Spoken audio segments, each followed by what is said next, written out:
അടിപൊളി കേട്ടോ. നല്ല ഹണിയൊക്കെ അടിയിട്ടുണ്ട്.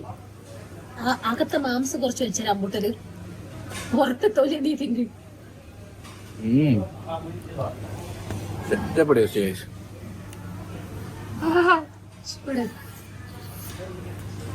ഇന്നത്തെ കൊള്ളാവോ? അപ്പൊ ഇന്നത്തെ ഫുഡ് അടിപൊളിയായിരുന്നു കേട്ടോ. Super food. ഇഷ്ടപ്പെട്ട് കിട്ടി, ഏട്ടനും ഇഷ്ടപ്പെട്ട് കിട്ടി. അത് ഇവിടെ വരണോടെ, ഈ സ്ട്രീറ്റിൽ വരണം നല്ല ഫുഡ് കഴിക്കണമെങ്കിൽ. ഇവിടെ വരണം. നല്ല പോളിങ് കേട്ടാ, അമ്പ് നല്ല പോളിങ്. മലേഷ്യ ഫുഡ് മതി, ഞാൻ വെച്ചുകൊടുക്കേണ്ടി വരും. ഫുഡ് ഇഷ്ടപ്പെട്ടല്ല ഇങ്ങനെ തല കേട്ടണം. സൂപ്പൊക്കെ കൊടുക്കുക.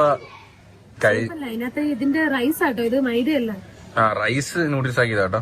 നീളത്തിലൊരെണ്ണം കിട്ടിയില്ലേ, നീളത്തിലൊരെണ്ണം കിട്ടുമ്പോഴേ എത്ര നീളം കൊടുത്തു നോക്കാം.